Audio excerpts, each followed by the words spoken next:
फेब्रुवारीच्या शेवटच्या आठवड्यात किंवा मार्चमध्ये हरभऱ्याची नियमित आवक बाजारामध्ये सुरू होऊ शकते नवीन हरभऱ्याची. मात्र त्याआधीच ज्यांनी वेळेवर पेरण्या केलेल्या आहेत हरभऱ्याच्या, अशा ठिकाणी हरभरा थोडा थोडा बाजारात येतो आहे. विशेषतः जळगाव, धुळे आणि बुलढाणा या परिसरामध्ये हरभरा बाजारात यायला लागला आहे. त्यामुळे इथल्या काही बाजारामध्ये आवक चांगली राहिलेली आहे. शेतकऱ्यांना अशी आता काळजी आहे किंवा उत्सुकता आहे की येणाऱ्या काळात जर समजा आमचा हरभरा फेब्रुवारीमध्ये असेल आणि तो विकायचा झाला, तर त्याला संभाव्य बाजारभाव काय मिळू शकतात संपूर्ण फेब्रुवारी महिन्यात किंवा फेब्रुवारी एंडपर्यंत, अशी त्यांना उत्सुकता आहे. आणि आपण या व्हिडिओमध्ये हरभऱ्याला फेब्रुवारीच्या शेवटपर्यंत किंवा संपूर्ण फेब्रुवारी 2026मध्ये काय बाजारभाव राहतील याचे विश्लेषण करणार आहोत, हे सांगणार आहोत. नमस्कार, ॲग्रोशिवार न्यूजमध्ये आपल्या सर्वांचं स्वागत आहे. आज आहे शनिवार आणि तारीख आहे 7 फेब्रुवारी 2026. आतापर्यंत आपण सोयाबीन, कापूस आणि मका याबद्दल सांगत आलो. तूर आणि हरभरा यांच्याबद्दलही आपण आता सांगणार आहोत. पण सुरुवात आपण हरभऱ्याने करतो आहोत.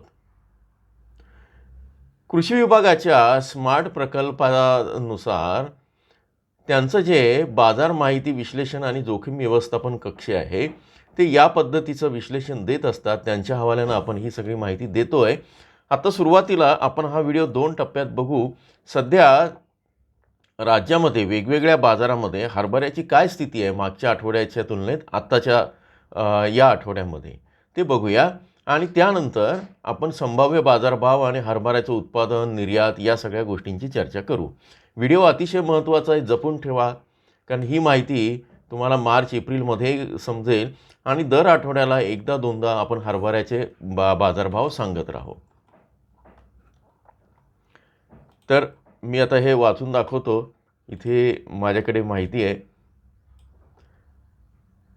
मागच्या आठवड्यामध्ये हरभऱ्याच्या ज्या किमती होत्या संपूर्ण महाराष्ट्रामध्ये, त्या होत्या 5,438 आणि या आठवड्यात त्या आता आलेल्या आहेत 5,476.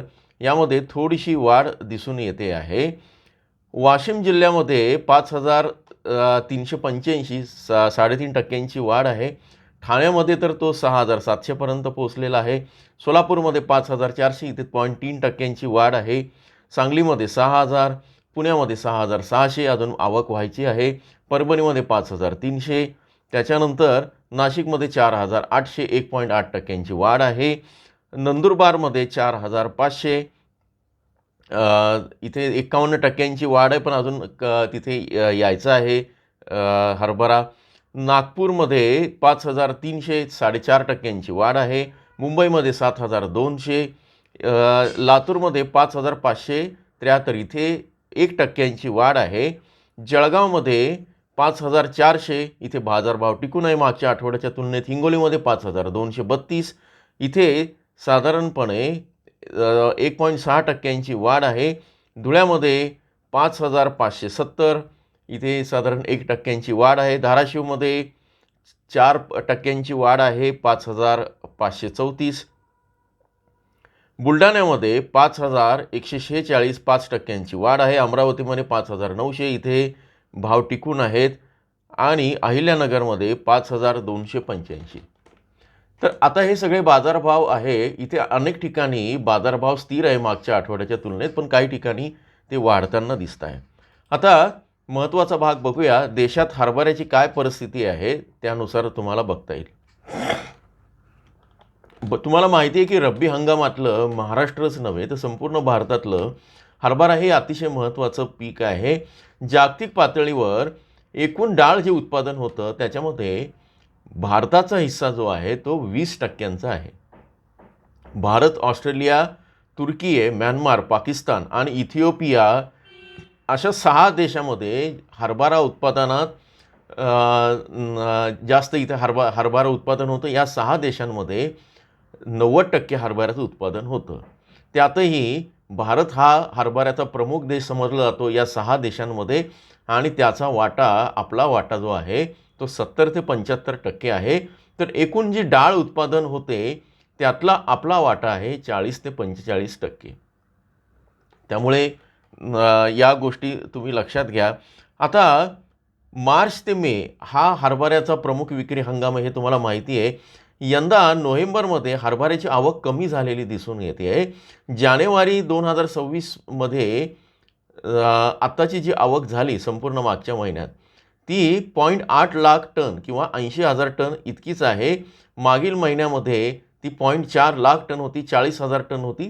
ती दुपटीनं वाढली आहे, म्हणजे साधारण 40,000नी वाढली, पण एकूण ती कमी झालेली आहे. आता भारत सरकारने यंदा जो हमीभाव जो जाहीर केलेला आहे, त्या सगळ्या याच्यामध्ये तो आपण बघू आणि येणाऱ्या काळात त्याचे बाजारभाव कसे राहतील ते पण बघूया. आता नवीन उत्पादनाचा जो अंदाज आहे 24-25मध्ये हरभऱ्याचे उत्पादन काय होतं, ते साधारण 111.1 लाख मेट्रिक टन होतं त्याच्यात. तर त्यामध्ये थोडीशी वाढ दिसून येते आहे.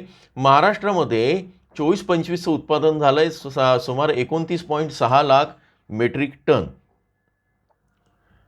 आता मागील वर्षी जे आहे 2024-25च्या 25मध्ये आयात कशी राहिली आणि निर्यात कशी राहिली ते बघूया. 2023-24च्या तुलनेत 24-25मध्ये आयात निर्यात दोन्हींमध्ये सुद्धा वाढ झालेली आहे आणि ती जी वाढ आहे ती साधारणपणे 16.1 पर्यंत गेलेली आहे याच्यात. म्हणजे 2.8 वरनं एकदम 16.1 लाख मेट्रिक टनपर्यंत गेली, इतकी वाढ आहे. याचा फायदा थोडासा आपल्याला होऊ शकतो. आता आपण लातूर बाजारातील सरासरी किमती मागच्या 3 वर्षांच्या काय राहिल्या आणि त्याच्यावरनं तज्ज्ञांनी संभाव्य बाजारभाव काय राहतील फेब्रुवारी महिन्यात हरभऱ्याचे ते बघूया. 2023मध्ये हरभऱ्याच्या किमती होत्या 4,724 प्रति क्विंटल. 2024मध्ये हरभऱ्याच्या किमती होत्या 6,032 प्रति क्विंटल. हे फेब्रुवारी 2024चं सांगतो आहे. फेब्रुवारी 2025मध्ये 5,875 रुपये प्रति क्विंटल. आता फेब्रुवारी 24मध्ये सगळ्याच याच्यामध्ये पावसाचे प्रश्न होता, उत्पादनामध्ये अडचण होते, त्यामुळे बाजारभाव थोडेसे बरे मिळाल्याचे दिसून येत आहेत. फेब्रुवारी 25मध्ये त्यातले त्यात बरे होते. आता काय होईल ते बघूया. रब्बी हंगाम 24-25साठी आता हरभऱ्यासाठी जे सरकारने किंमत जी जाहीर केली हमी भाव ती आहे 5,650 रुपये.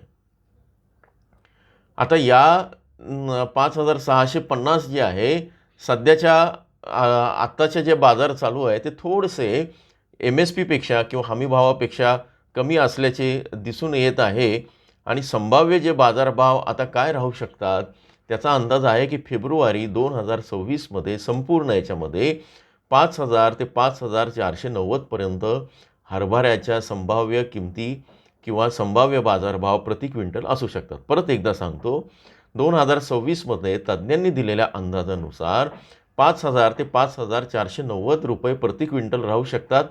या सरासरी किमती आहेत. याच्यामध्ये साधारणपणे काही बाजारामध्ये ते हमीभावाचा टप्पा ओलांडतील, काही ठिकाणी मात्र ते दबावात राहतील, कमी राहतील. मात्र ते 5,000च्या आसपास तुम्हाला बाजारभाव मिळू शकतात. मागच्या वर्षीची तुलना केल्यास थोडेसे कमी आहेत, पण 2 वर्षांची तुलना केल्यास ते बऱ्यापैकी आहे. बाजारभाव टिकून आहेत. येणाऱ्या काळामध्ये जेव्हा मार्चमध्ये आवक सुरू होईल तेव्हा कसे राहतील आणि रोजचे बाजारभाव कसे त्याची पण आपण वेळोवेळी माहिती घेत राहू. तुम्हाला हरभऱ्याबद्दल काय माहिती हवी आहे किंवा आणखी काय आवश्यकता आहे ते मला कमेंटमध्ये जरूर कळवा. जोडून राहा. धन्यवाद.